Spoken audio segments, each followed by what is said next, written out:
मी सांगते आपण काय शिकलो होतो. हे म्यूट करा.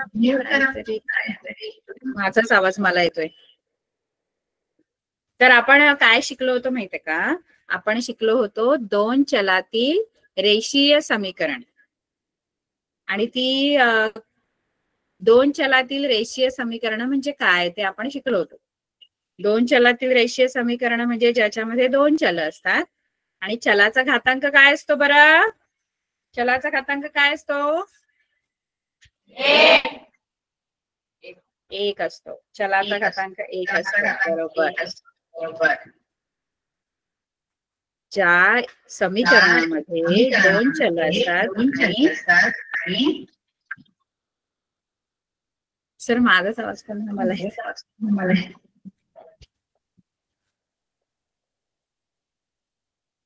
म्यूट करा प्लीज. तर दोन चलातील रेषीय समीकरण म्हणजे ज्या समीकरणामध्ये दोन चल असतात आणि त्यामध्ये चलाचा दोन्ही चलांचा जी पण आपण चल वापरतो समीकरणामध्ये XY असेल, AB असेल, MN असेल, PQ असेल, जी दोन आपण चल वापरणार आहोत त्या दोन्ही चलांचा घातांक एक असतो. त्यामुळे आपण त्याला रेषीय समीकरण, दोन चलातील रेषीय समीकरण असं आपण म्हणतो.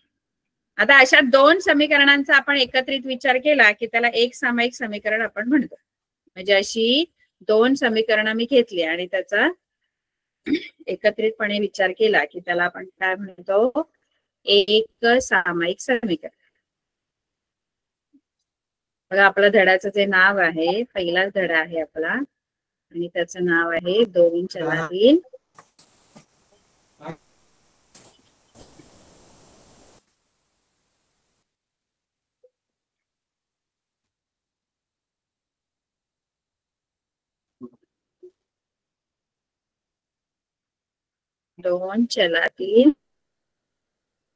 समीकरण. आपल्या धड्याचं नाव आहे.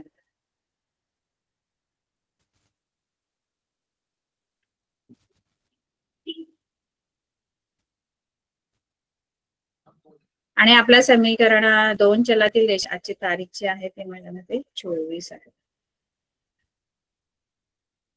दोन चलातील रेषीय समीकरण म्हणजे आपण शिकलो काय आहे. आपण आता एक सामायिक समीकरण आपल्याला सोडवायची आहेत. एक सामायिक समीकरण म्हणजे काय?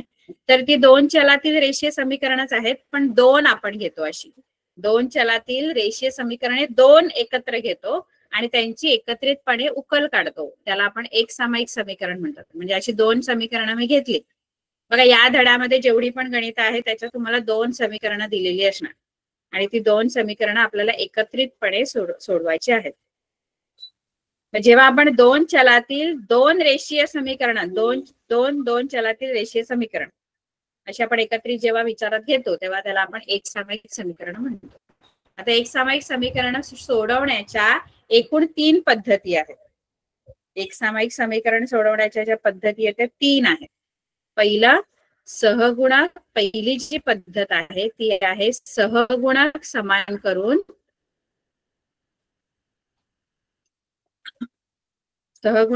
करून चलाचा लोप करणे. ही एक सामायिक समीकरण सोडवण्याची पहिली पद्धत आहे. सहगुणक समान करून चलाचा लोप करणे. दुसरी पद्धत आहे आलेख पद्धत.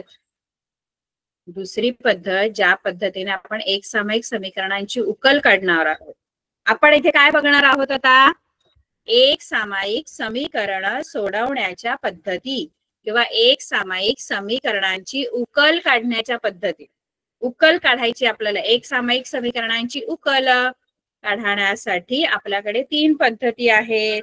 पहिली पद्धत मान करून चलाचा लोप करणे, ही पहिली पद्धत. दुसरी पद्धत आहे आलेख पद्धत. आणि तिसरी पद्धत आहे क्रॅमर्स पद्धत.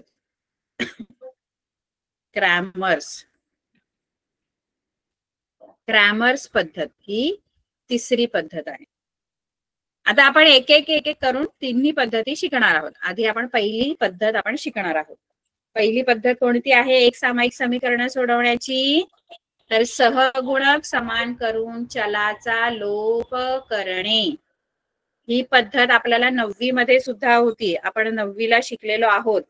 या पद्धतीने आपण एक सामायिक समीकरण सोडवलेली आहेत 9वी मध्ये. त्यामुळे पुन्हा आपण आता शिकायचंय. जर 9वी मध्ये आपण शिकलोय तर आता आपल्याला आणखी सोपं आहे की कसं सोडवायचं. आपल्याला माहित आहे, थोडा आयडिया आहे कसं सोडवायचं आहे. तर आपला जो 1.1 आहे ना पुस्तकामध्ये, त्या 1.1 मध्ये सगळी गणितं जी आहेत ती आपल्याला याच पद्धतीने सोडवायची आहेत. हे बघा, अशी 2 समीकरणं तुम्हाला देणार. पहिलं समीकरण आहे 3a अधिक 5b बरोबर 26, हे एक समीकरण. आणि दुसरं समीकरण आहे a अधिक 5b बरोबर 22. मग ही समीकरणं मी सोडवणार आहे. आता पहिल्या पद्धतीने आपण बघूया. पहिली पद्धत कोणती बरं आहे? चलाचा सहगुणक समान करून. चलाचा सहगुणक समान करून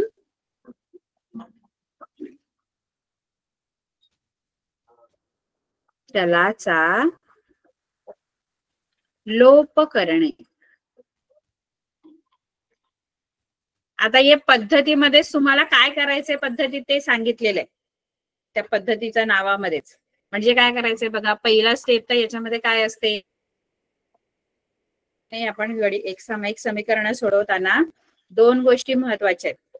पहिली गोष्ट म्हणजे चलाचा सहगुणक समान. तुम्हाला चलाचा सहगुणक म्हणजे 2 चल असतात की नाही, त्यातला कोणताही एका चलाचा सहगुणक सारखा करा. सहगुणक समान करायचं हे पहिलं करायचंय आपल्याला. पहिलं काम काय करायचं की 2 पैकी कोणत्याही एका चलाचा सहगुणक सारखा करायचंय. सारखा करून झाला कोणत्या तरी एका चलाचा सहगुणक, काय करायचंय, पुढची स्टेप काय करायची की त्या चलाचा लोप करणे. म्हणजे ज्या चलाचा मी सहगुणक समान केलाय की नाही, तो आधी समान करायचा सहगुणक, आणि सहगुणक समान करून त्या चलाचा लोप करायचा. लोप म्हणजे ते चल काढून टाकायचं. ते कसं काढून टाकता येतं ते आपण शिकणार आहोत. आधी पहिलं तर चलाचा सहगुणक समान करायचा, ही पहिली पायरी आहे. आणि त्याच्या पुढची पायरी आहे ते चल काढून टाकायचं, लोप करणे, घालून टाकायचं. मग आपण पहिलं गणित घेऊया आणि बघूया काय आहे पद्धती. पहिलं गणित आपल्याकडे आहे 3a अधिक 5b बरोबर 26. हे पहिलं समीकरण आहे. आणि दुसरं समीकरण आहे a अधिक 5b बरोबर 22. हे दुसरं समीकरण.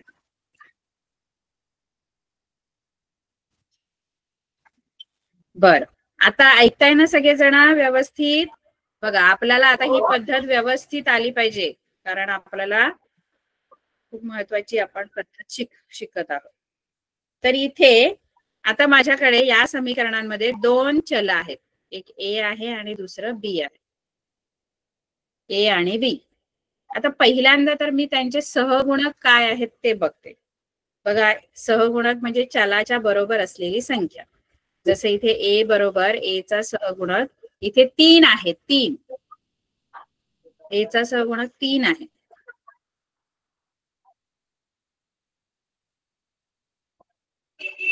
a चा सहगुणक 3 आहे इथे. आणि इथे a चा सहगुणक जो आहे, खाली जो a आहे त्याचा सहगुणक काही नाहीये, म्हणजे इथे 1 आहे. म्हणजे इथे दोन्ही समीकरणांमध्ये a चे जे सहगुणक आहेत ते 3 आणि 1 असे आहेत. एकाचा 3 आहे सहगुणक आणि दुसऱ्याचा 1 आहे. 3 1 म्हणजे ते सारखे नाहीयेत. b चा सहगुणक बघा, b चा इथे 5 आहे सहगुणक, आणि इथे खाली पण b चा सहगुणक 5च आहे. म्हणजे आपल्याला एका चलाचा सहगुणक सारखा दिलेला आहे, आपल्याला समान करण्याची गरज नाहीये. म्हणून आधी चेक करायचं की कोणत्या चलाचा सहगुणक समान दिलाय का. तर इथे दिलेला आहे तुम्हाला सहगुणक समान.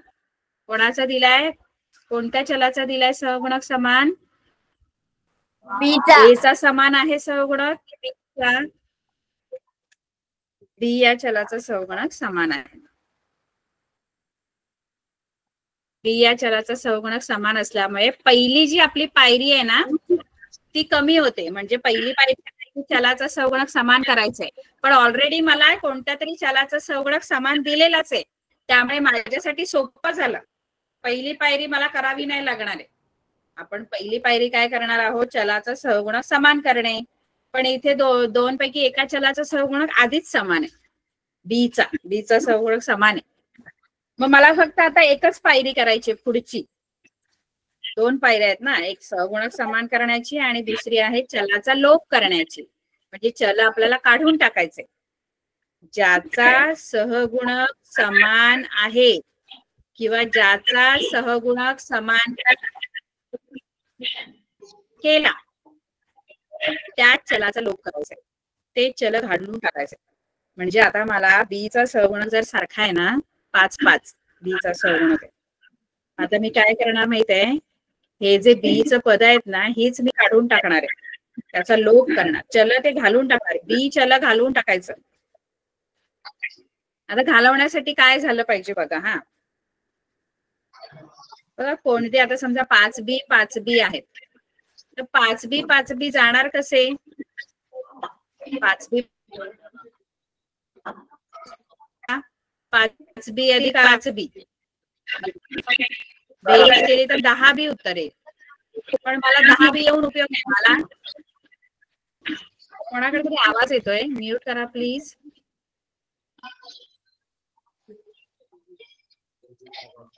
ज्यांच्याकडे अनम्यूट आहे त्यांनी म्यूट करा प्लीज.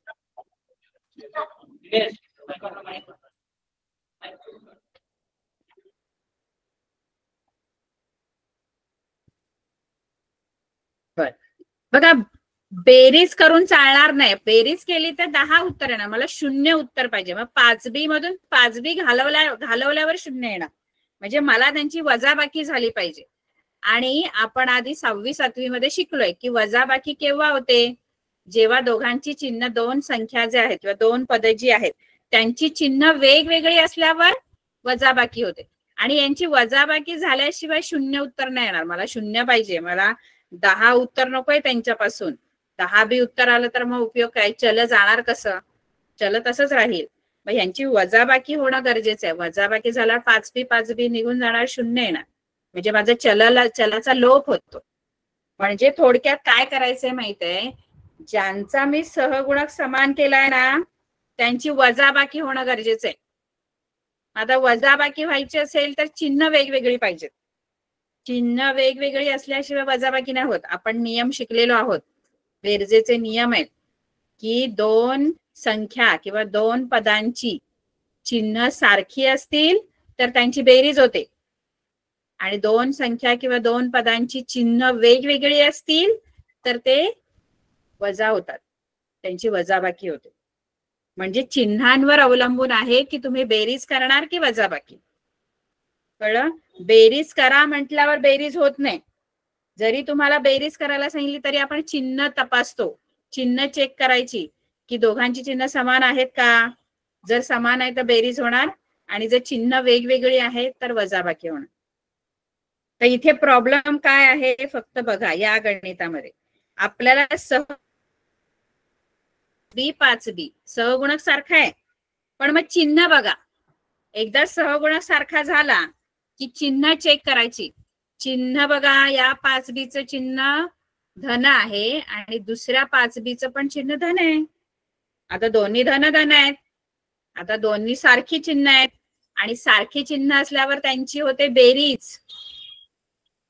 आता बेरीज झाली तर उपयोग काय, ते चल जाणार कसं, 5B दोन्ही पण धन आहेत, धन 5B होतील, 10B बेरीज होईल त्यांची.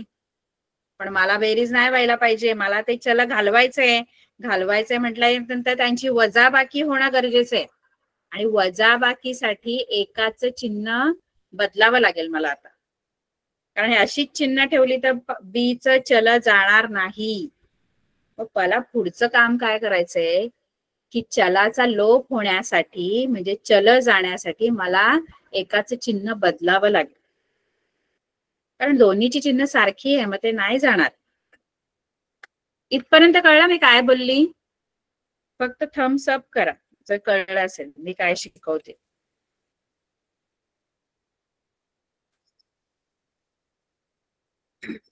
कळलं की नाही कळलं?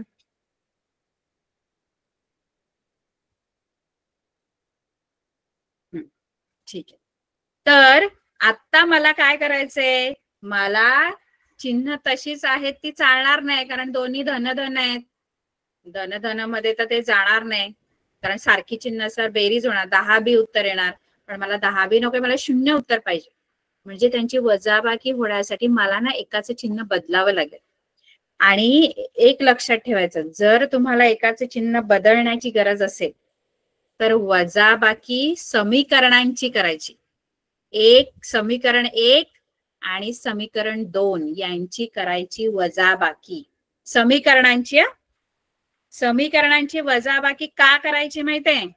कारण जेव्हा आपण समीकरणांची वजाबाकी करतो तेव्हा खाली जे सगळ्यांची चिन्ह बदलतात. वजाबाकी केल्यामुळे चिन्ह बदलतात, बेरीज केल्यामुळे चिन्ह बदलत नाही. मग मी वजाबाकी का केली, बेरीज का नाही केली समीकरणांची? कारण मला या 5b चिन्ह बदलणं गरजेचं आहे. 5b चिन्ह बदलल्याशिवाय ते जाणार नाही, कारण दोन्ही धन धन आहेत, ते कसे जाणार? समजा इथे ऋण असतं ना, समजा इथे ऋण 5b असतं ना, तर मग त्यांची चिन्ह बघा वेगवेगळी आहेत. एक धन 5b, एक ऋण 5b. मग मला चिन्ह बदलायची गरज नाही, ते तसे पण कॅन्सल होणार हे धन 5b. मग तेव्हा मी चिन्ह बदलणार नाही, मग तेव्हा मी बेरीज करेन समीकरणांची. पण आता माझं दोन्हीचे चिन्ह धन धन आहे, त्यामुळे मला एकाचे चिन्ह बदलणं गरजेचं आहे. तुमच्या डोक्यात येते का मुलांना मी काय सांगते? धन धन असल्यामुळे ते जाणार नाही, मला एका पदाचे चिन्ह बदलणं गरजेचं आहे. आणि चिन्ह बदलतं केव्हा? जेव्हा आपण समीकरणांची वजाबाकी करतो. वजाबाकीमुळे चिन्ह बदलणं. आता मी, आणि जेव्हा चिन्ह बदलण्याची गरज नसेल, हा, आणि जेव्हा चिन्ह बदलण्याची गरज नसेल, आधीच जर ते दोन्ही पद एक धन आहे एक ऋण आहे आधीच, तर मग मला चिन्ह बदलायची गरज नाही. मग तेव्हा मी समीकरणांची बेरीज करणार, कारण मला ऑलरेडी चिन्ह वेगवेगळी दिलेली आहेत. पण जेव्हा चिन्ह समान आहेत आणि तुम्हाला ते घालवायचे तर समीकरणांची वजाबाकी करावी लागते.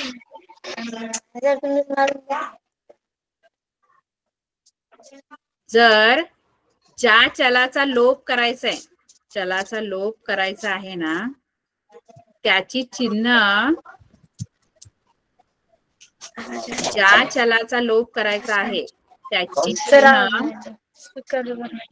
त्यांची चिन्ह जर सारखी असतील तर त्याच्यातलं एकाचे चिन्ह बदलावं लागेल, आणि चिन्ह बदलण्यासाठी मला करावी लागेल वजाबाकी. तर वजाबाकी करा. चलाचा लोप करायचा, ज्या चलाचा लोप करायचा आहे त्यांची चिन्ह जर सारखी असतील तर ती सारखी चिन्ह मला चालणार नाही, त्यांचा लोप होणार नाही. मग वजाबाकी करून त्यांचे चिन्ह बदलायचं. तर वजाबाकी करा. ज्या चलाचा लोप करायचा आहे त्यांची चिन्ह जर सारखी आहेत, धन धन आहे किंवा ऋण ऋण आहेत, तर ते जाणार नाही. मग जाण्यासाठी एकाचे चिन्ह बदलावं लागेल, म्हणून वजाबाकी करा. आणि जर आधीच चिन्ह तुमची वेगवेगळी आहेत तर मग बेरीज करा. मग इथे काय होणार? वजाबाकीमुळे हे जे दुसरं समीकरण आहे, या दुसऱ्या समीकरणातल्या सगळ्या पदांची चिन्ह बदलणार आहे, एकाच नाही बदलत. मला 5b चिन्ह बदलायचंय म्हणून 5b चिन्ह नाही बदलत, फक्त या सर्व पदांची चिन्ह बदलतात. मग एक ए जो आहे,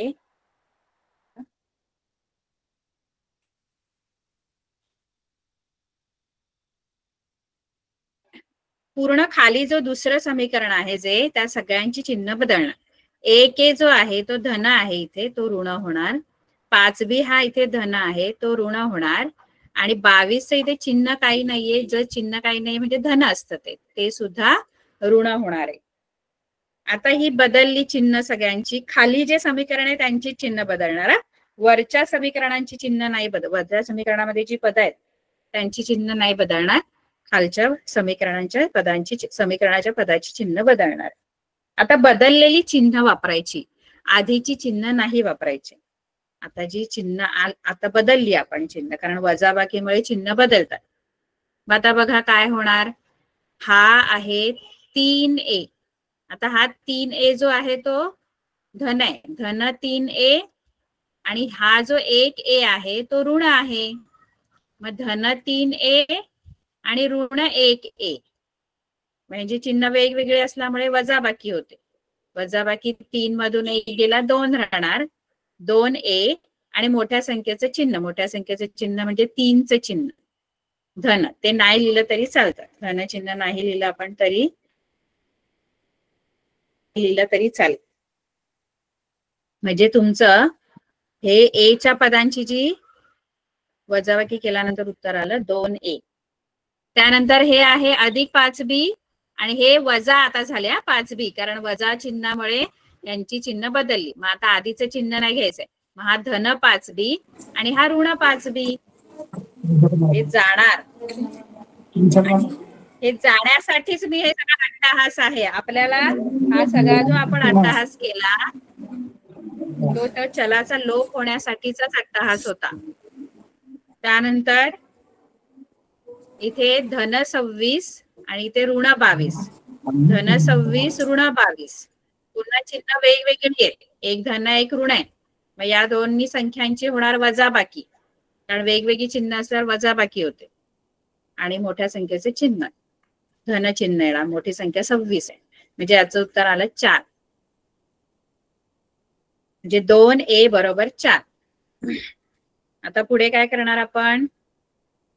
हा जो 2 आहे ना a बरोबरचा, हा 2 या बाजूला नेणार, तो तिकडे गेल्यावर भागिले होतो. इथे गुणिले a बरोबर, तिकडे गेल्यावर भागिले. बे के बे, बे दोणे 4. मग a ची किंमत आली 2. आता a आपल्याला मिळाला. आता अजून b शोधायचंय आपल्याला, कारण 2 चल आहेत ना, दोन्ही चलांच्या किमती काढायच्या. एक चलाची किंमत आपल्याला मिळाली. आता ही जी किंमत आहे a ची, a बरोबर 2, ही किंमत काय करायची. आपले जे समीकरण आहेत पहिली 2, त्यातल्या कोणत्या तरी एका समीकरणात टाकायची. ही किंमत मी समीकरण 2 मध्ये ठेवते. समीकरण 2 मध्ये ठेवून a बरोबर 2 जी किंमत आली ती समीकरण 2 मध्ये ठेवायची. तर समीकरण 2 काय आहे, असं आहे समीकरण 2 आपलं. a अधिक 5b बरोबर 22. पहिला पण घेऊ शकता, जे सोपं तुम्हाला वाटेल ते घ्या. आता इथे a च्या जागेवर आपली जी किंमत आलेली आहे 2, ती टाकायची a च्या जागेवर.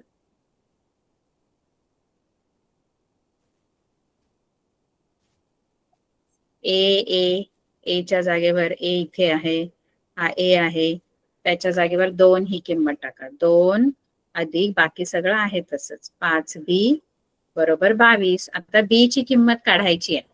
b ची किंमत काढताना b बरोबर जे जे आहे ते दुसऱ्या बाजूला आपण शिफ्ट करतो. म्हणजे b बरोबर काय काय आहे, तर हे 2 आहेत, ते अधिक आहेत 2. b बरोबर हे 2 जे आहेत ते अधिक आहेत, प्लस आहेत, ते तिकडे जाऊन मायनस होणार आहे. मग इकडे मी आधी 5b इथे ठेवते, हे 2 इकडे शिफ्ट करते, इकडे 22 आहेत, आणि हे 2 उजवीकडे आल्यावर वजा होणार. 22 वजा 2, 5b 22 वजा 2 येतात 20. आता 5 जो आहे b बरोबर गुणिले आहे, तो इकडे आल्यावर भागिले होणार. 20 भागिले 5, 5 एके 5, 5 चोक 20. b ची किंमत आली 4. तुमची उकल जी आहे आता दोन्ही, हा b इज इक्वल टू 4. तुम्ही मराठी मीडियमची मुलं आहात ना सगळी.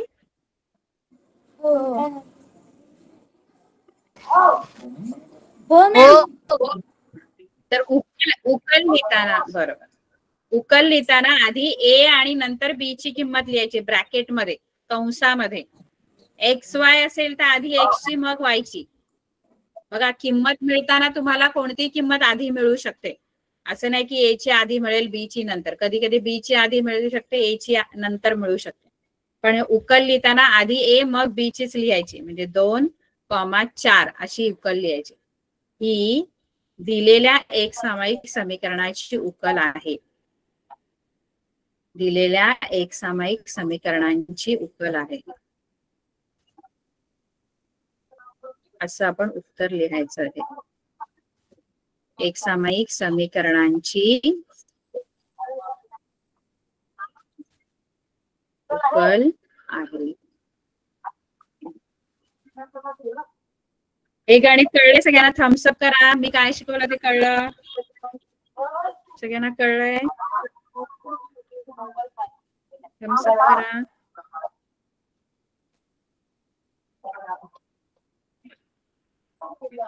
कळलं का? हो मॅम. म्हणजे आपल्याला या पद्धतीने गणित सोडवताना दोन गोष्टी लक्षात ठेवायच्या. पहिलं तर सहगुणक समान पाहिजे चलाचा, आणि ज्या चलाचा सहगुणक समान केलाय त्याचा लोप करायचा आहे आपल्याला. आणि लोप करण्यासाठी त्यांची चिन्ह वेगवेगळी असणं गरजेचं आहे. वेगवेगळी आहेत का ते बघायचं. जर वेगवेगळे असतील तर समीकरणांची बेरीज करा, आणि जर सारखी चिन्ह असतील तर समीकरणांची वजाबाकी करा. कारण सारखी चिन्ह असल्यावर ते जाणार नाही, एकाचं चिन्ह बदलावं लागतं. त्याच्यासाठी समीकरणांची वजाबाकी करावी लागते. एवढं कळलं? आता आपण दुसरं गणित घेऊया जे थोडं कठीण आहे. आता कसं आहे, पहिल्या गणितामध्ये आपल्याला एका चलाचा सहगुणक सारखा दिला होता. आता आपल्याला सहगुणक पण सारखा करायचा आहे. समजा आता दुसरं गणित आपल्याला सोडवायचं आहे. हे गणित आपण घेऊया. x + 7y = 10.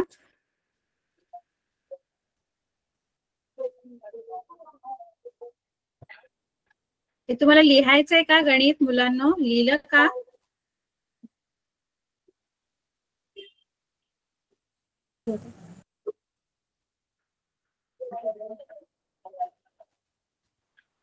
मॅम पुढचं शिकवा. आपण आता आणखी थोडं हो पुढचं शिकवू.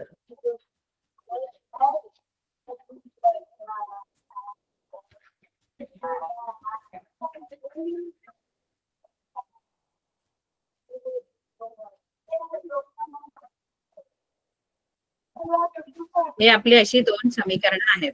म्यूट करा बाकीच्या. आता सध्या म्यूट करा. बघा, x + 7y = 10 हे पहिलं समीकरण आहे, आणि 3x - 2y = 7 दुसरं समीकरण. मॅम 6 शिकवा.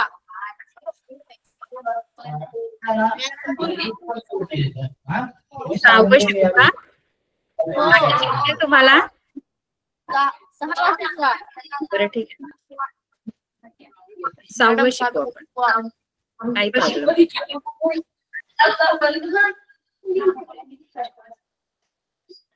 मॅडम 7व्या आणि 8व्यातलं एक गणित मी सोडून दाखवणार तुम्हाला. ते नंतर. आधी 6वं सोडून दाखवलं. ते सोडवण्याची पद्धत वेगळी आहे थोडी. 6वं 7वं गणित सोडव. सॉरी 7वं आणि 8वं सोडवण्याची पद्धत वेगळी. 1 च्या 3 आहे.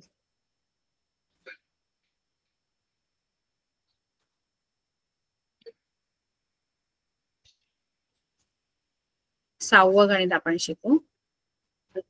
103x + y = 10/3 आणि 2x + 2x + 1/4y बरोबर 11/4. हा, आता म्यूट करा बघू. आपण आता ही दोन समीकरणं सोडवणार आहोत. म्यूट करा आता मुलांना. आता पहिल्यांदा तर ना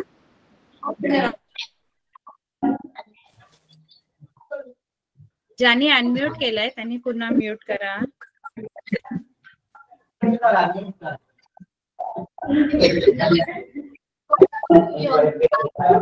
म्यूट करा. म्यूट करा प्लीज.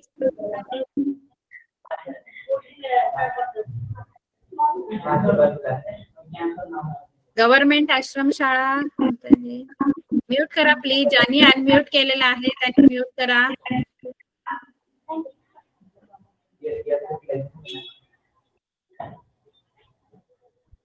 बरं, ही दोन समीकरणं सोडवताना पहिली पायरी जी आपण 2 पायऱ्या, आपल्याकडे 2 पायऱ्या आहेत. एक तर पहिलं सहगुणक समान करायचंय चलाचा, आणि दुसरं चलाचा लोप करायचा आहे. आता इथे काय आहे माहिती आहे, इथे आपली जी समीकरणं आहेत ना, ही आपला जो स्टँडर्ड फॉर्म आहे किंवा आपला जो प्रमाणित रूप आहे त्या रूपात नाहीये. आपलं जे प्रमाणित रूप आहे ते असं आहे, दोन चलातील रेषीय समीकरणांचं ax अधिक by बरोबर c. म्हणजे छेदामध्ये आपण काही ठेवत नाही, छेदात काही नकोय आपल्याला. समीकरणामध्ये छेदामध्ये जर एखादी संख्या असेल तर ती काढून टाका आधी. मग इथे आणखी एक पायरी आपली वाढते की आपल्याला जे समीकरण आहे हे आपल्याला या स्टँडर्ड फॉर्म मध्ये आणायचंय. म्हणजे छेदातून ज्या संख्या आहेत त्या काढून टाकायच्यात आपल्याला. ही एक स्टेप अजून एक्स्ट्राची आहे आपल्याला इथे. आणि मग पुढे आपल्या या दोन ज्या मेन स्टेप आहेत त्या आपल्याला फॉलो करायच्या आहेत, पायऱ्या आपल्याला घ्यायच्या आहेत. पण पहिले तर असं करायचंय, म्यूट करा ना प्लीज, त्यांच्याकडे अनम्यूट आहे त्यांनी. तर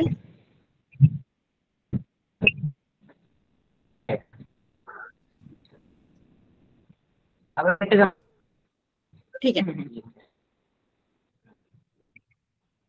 मॅडम, तुमचा आवाज येते का मॅडम? हा हो हो सर, म्यूट करा ना.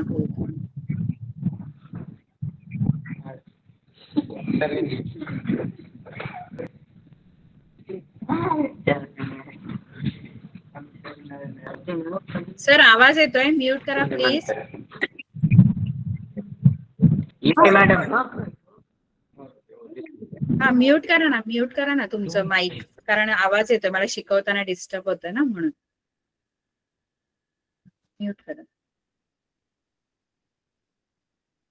हा तर पहिलं तर मला हे जे समीकरण आहे, जसं पहिलं समीकरण आहे 1/3x अधिक y बरोबर 10/3 स्वरूपात आणायचं आहे. म्हणजे छेदामधून मला सगळ्या संख्या घालून साधं असं समीकरण बनवायचं आहे. म्हणजे x आणि y ची पद डावीकडे आणि स्थिर संख्या उजवीकडे. तर पहिलं तर मी काय करणार, छेदामध्ये इथे जो 3 दिसतो आणि इथे पण 3 आहे उजवीकडे पण, हे दोन्ही 3 मला घालवून टाकायचे. छेदातल्या संख्या घालवायच्या असतात पहिलं तर, असं साध्या स्वरूपात समीकरण आणायचं आपलं. आता 3 आपल्याला घालवायचे छेदातून. आता छेदात 3 आहेत म्हणजे ते भागिले आहेत. छेदामध्ये आपण जर एखादी संख्या लिहितो तर ती भागिले असते, आणि ती जर घालवायची आहे तर त्याच्या विरुद्ध क्रिया करायची म्हणजे गुणिले. म्हणजे मी इथे काय करणार, 3 जर मला दोन्ही बाजूला आहेत, उजवीकडे पण आहे डावीकडे पण, डावीकडे उजवीकडे दोन्हीकडे, डावीकडे उजवी, 3 घालवायचंय.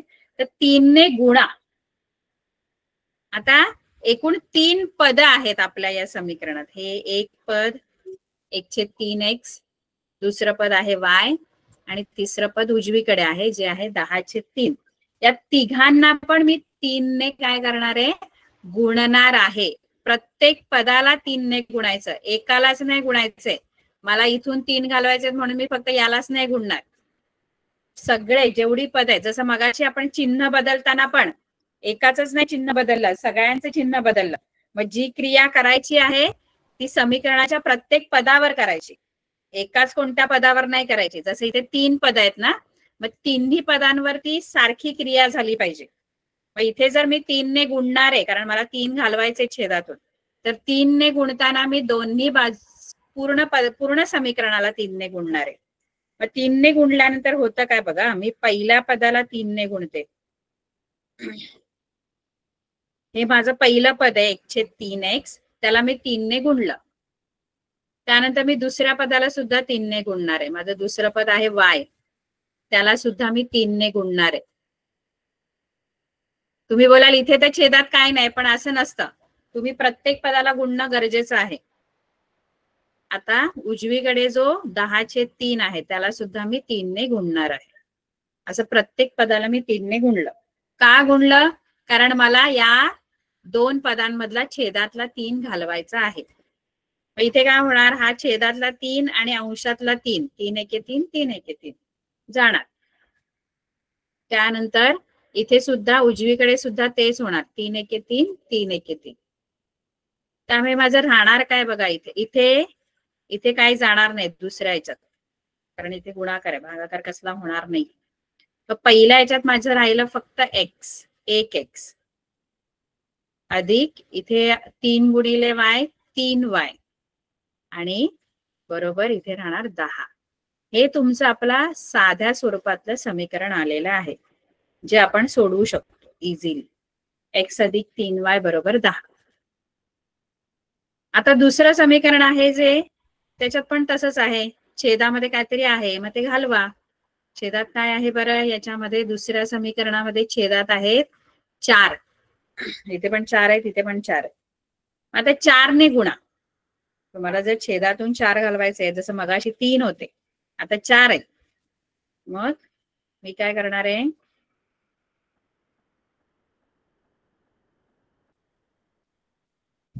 दोन x अधिक 1/4y बरोबर 11/4 असं आपलं समीकरण आहे दुसरं. आता त्याच्यामध्ये तुम्हाला 4 घालवायचे म्हटल्यानंतर प्रत्येक पदाला 4 ने गुणणार मी. पहिल्या पदाला पण मी 2x आहे पहिलं पद, त्याला पण 4 ने गुणणार. याला दुसऱ्या पदाला सुद्धा मी 4 ने गुणणार. 1/4y ला 4 ने गुणणार आणि 11/4 ला सुद्धा मी 4 ने गुणणार आहे. तर 4 ने गुणल्यानंतर इथे जे अंश छेदातले 4 आहेत, अंश आणि छेदातले ते निघून जाणार. 4 एके 4 4 एके 4. आता माझ्याकडे काय राहिलं, इथे 4 गुणिले 2x किती येणार, 4 गुणिले 2x येणार 8x अधिक इथे y जो आहे 1y म्हणजे नुसता y आणि बरोबर इथे राहिले 11.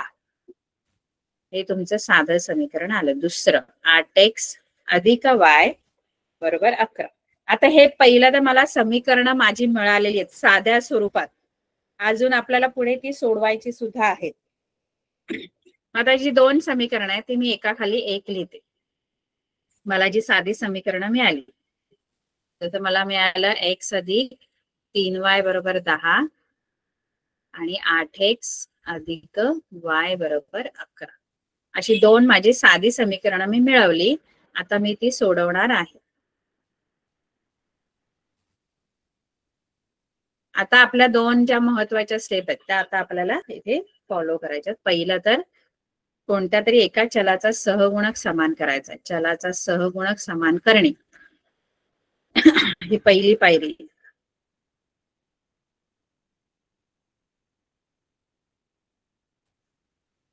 आणि दुसरं, ज्याचा सहगुणक समान केला त्याचा लोप करणे म्हणजे ते घालवायचे.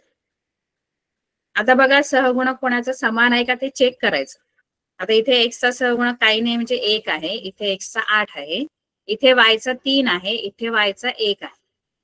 काही नाहीये म्हणजे x चा सहगुणक आणि y चा पण सारखा नाहीये, 3 आणि 1 आहे. मग आता मला इथे काय करावं लागेल, कोणत्या तरी एका चलाचा, मला पाहिजे त्या चलाचा मी सहगुणक सारखा करणार.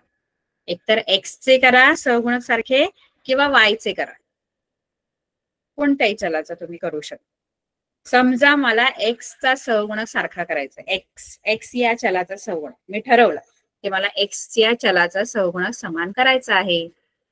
तर मग आता काय करायचं, इथे x चा सहगुणक 1 आहे आणि इथे x चा सहगुणक 8 आहे. तर 1 आणि 8 जो आहे ना त्याचा लसावी काढा.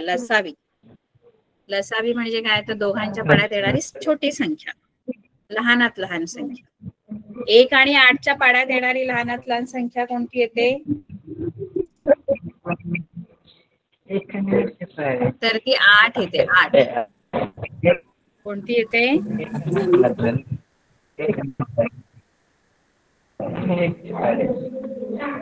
तर पुन्हा तुम्ही अनम्यूट केलेला आहे सर.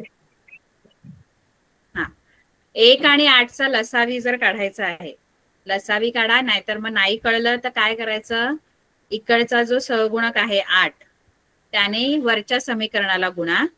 म्हणजे या समीकरणाला, समीकरण 1 ला मी 8 ने गुणणार आणि इथे 1 ने गुणा म्हणजे इथल्या सहगुणक. किंवा थोडक्यात लसावी काढला तर जास्त सोपं पडेल. लसावी म्हणजे काय, लसावी म्हणजे दोघांच्या पाड्यात येणारी, इथे 1 आहे इथे 8 आहे, 1 आणि 8च्या पाड्यात येणारी लहानात लहान संख्या ही 8 आहे. 8 लसावीचा अर्थ काय होतो, लघुत्तम सामायिक विभाज्य म्हणजे दोघांच्या पाढ्यात येणारी छोट्यात छोटी संख्या, लहानात लहान संख्या. मग 1 आणि 8 या दोघांच्या पण पाढ्यात येणारी, दोघांच्याही पाढ्यात येणारी संख्या कोणती आहे? लहान, ती आहे 8. त्यामुळे मला काय करायचंय, दोन्ही समीकरणात x चा सहगुणक 8 करायचा. 8 कारण माझा लसावी 8 आलाय, म्हणून मला दोघांचाही सहगुणक 8 पाहिजे. आता दोन्ही x चा सहगुणक जर 8 पाहिजे तर दुसऱ्या समीकरणात आधीच 8 आहे. दुसऱ्या समीकरणात आधीच 8 सहगुणक आहे, म्हणून दुसऱ्या समीकरणाला काही करू नका. पहिल्या समीकरणामध्ये x चा सहगुणक 1 आहे, तो जर मला 8 करायचा आहे तर मी काय करेन, या पूर्ण समीकरणाला 8 ने गुणायला लागेल. बरोबर, 8 ने गुणायचं. पण गुणताना फक्त x च्या पदाला नाही गुणायचं, पूर्ण समीकरणाला गुणायचं असतं. कारण जी क्रिया आपण करू ती एका पदावर नसते, पूर्ण समीकरणावर असते. बरोबर. आता पूर्ण समीकरणाला जर मी 8 ने गुणलं तर माझ्याकडे काय मिळणार आहे? 8x पहिल्या समीकरणाला अधिक 8 एके 8x 8 त्रिक 24y. प्रत्येक पदाला गुणायचं. 8 त्रिक 24y. त्यानंतर दुसरीकडे 8 आहे. बरोबर, 80. हा, 8 10 80 येतात, 8 10 80 येतात. कारण इथे पण गुणायचंय तुम्हाला, त्या सगळ्या पदांना तुम्हाला गुणायचं आहे. पूर्ण समीकरणाला गुणायचं. कळलं? आणि दुसरं जे समीकरण आहे, हे सेकंड वाला इक्वेशन, दुसरं समीकरण, याला काही नाही करायचं कारण याचा सहगुणक ऑलरेडी 8 आहे. एक्सचा सहगुणक, त्यामुळे ते आहे तसंच लिहा.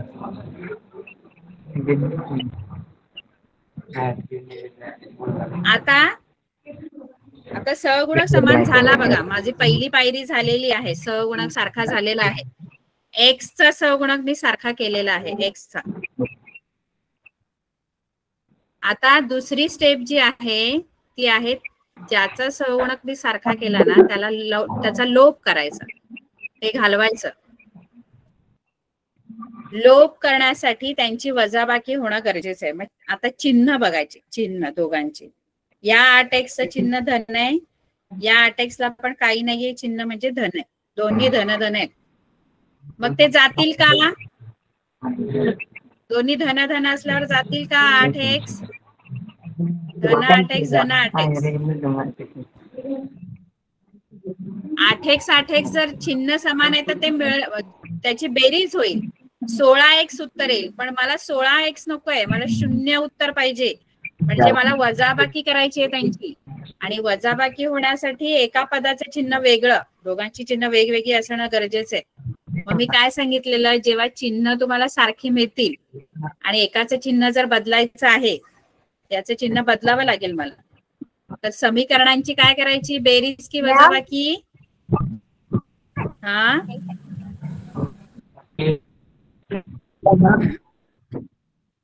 समीकरणांची काय करावी लागेल? वजाबाकी. वजाबाकी का माहित आहे मुलांना? कारण एकाचं ह्याचं चिन्ह बदलणं गरजेचं आहे. याचं चिन्ह बदलल्याशिवाय, हा ऋण झाल्याशिवाय हे जाणार नाही पद. आणि चिन्ह कोणामुळे बदलतं? फक्त वजाबाकीमुळे. वजाबाकी किंवा चिन्ह बदलतं, बेरीज बदलतं, तर चिन्ह बदलत नाही. इथे आता मी समीकरणांची वजाबाकी केल्यामुळे आता मी करा,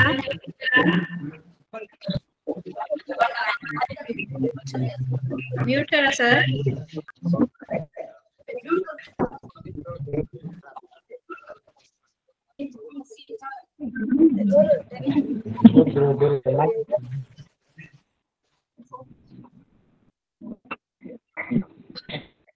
सर म्यूट करा प्लीज.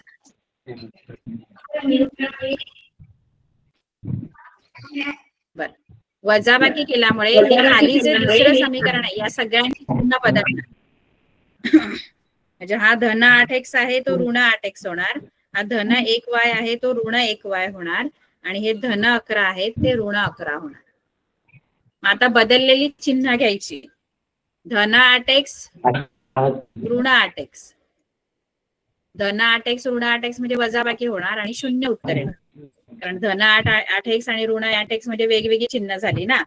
याच्यासाठीच तर आपण हे सगळं वजाबाकी वगैरे केली, ते चल जाण्यासाठी.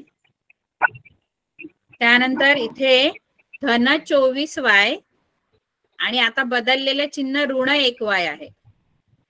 धन 24y आणि ऋण 1y, मग एक धन एक ऋण, वेगवेगळी चिन्ह आहेत, मग यांची वजाबाकी होणार पुन्हा, म्हणजे 23 उत्तर येणार. 24 मधून 1 गेला, 23y आणि मोठ्या संख्येचे चिन्ह, मोठी संख्या 24 आहे, त्याचं चिन्ह धन आहे.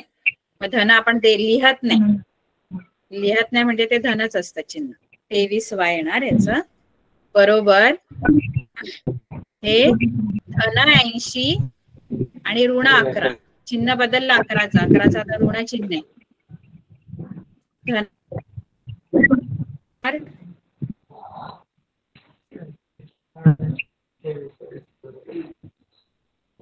69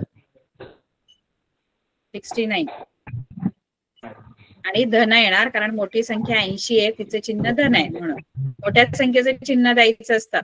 समान चिन्ह असल्यावर बेरीज करायची आणि मोठ्या संख्येचं चिन्ह द्यायचं उत्तराला, आणि वेगवेगळी चिन्ह असल्यावर वजाबाकी करायची आणि मोठ्या संख्येचं चिन्ह द्यायचं उत्तराला. इथे मग +69 येणार, म्हणजे धन 69. आता 23y बरोबर 69 आहे. 23 इथे गुणिले आहेत, ते तिकडे नेणार, ते भागिले होणार. 69 भागिले 23, 23 त्रिक 69 आहे, म्हणून y ची किंमत 3 आली तुमची. आता y ची किंमत मिळाल्यावर x ची किंमत मिळवण्यासाठी कोणतं तरी आपलं सोपं समीकरण घ्या. हे बघा, x + 10y बरोबर, सॉरी x + 3y बरोबर 10, हे आपलं सोपं समीकरण आहे. त्याच्यात तुम्ही किंमत टाकू शकता. असं लिहायचं, y बरोबर 3 ही किंमत. सगळ्यात पहिलं समीकरण होतं बघा, समीकरण 1, जे आपण 3 ने गुणून जे साधं समीकरण बनवलेलं, ते समीकरण 1 मध्ये ठेवू. त्या समीकरणात आपण, ते समीकरण काय होतं बरं, x अधिक, असं होतं, x अधिक 3y बरोबर 10. याच्यामध्ये y च्या ठिकाणी आता 3 किंमत टाकायची. आता y ची किंमत मिळाली आपल्याला 3, ही किंमत y च्या ठिकाणी टाकायची. इथे हा x आहे तसाच, अधिक हे 3 आणि y ची किंमत पण 3 आहे, त्यामुळे ते ब्रॅकेट मध्ये टाकायचं बाहेर एखादी संख्या असेल, कारण त्यांचा गुणाकार होतो नंतर. मग ह्या x अधिक 3 त्रिक 3 आणि 3चा गुणाकार होतो. हा 3 बाहेरचा आणि y ची किंमत पण 3 आहे, मग 3 आणि 3 गुणिले होतात, 3 त्रिक 9 बरोबर 10.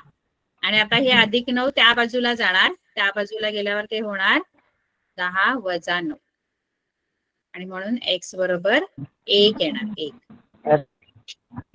म्हणजे आपली उकल काय येणार, समीकरणाची उकल लिहिताना पहिल्यांदा आपण x ची किंमत लिहायची आणि मग y ची.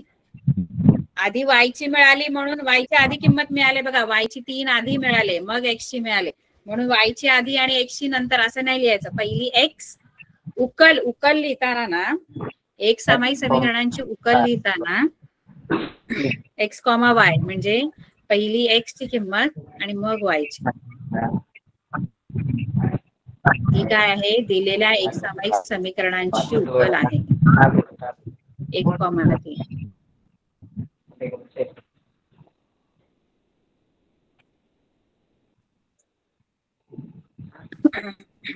समीकरणांची उकल आहे.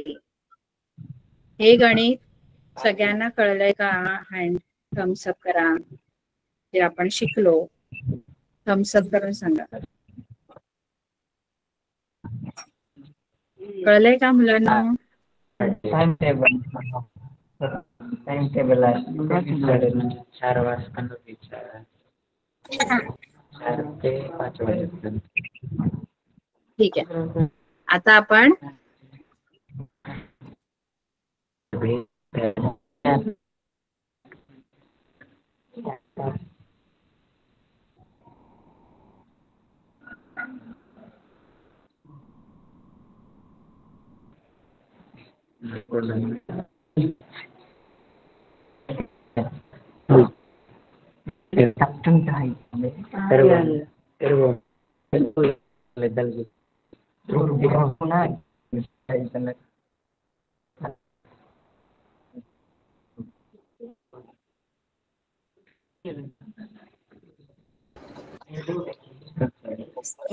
Tripti, are you here? Tripti, are you here? Okay. So students, ma'am का जो लैपटॉप है वो हैंग हो चुका है. मैं रिकॉर्डिंग स्टॉप कर रही हूँ आज.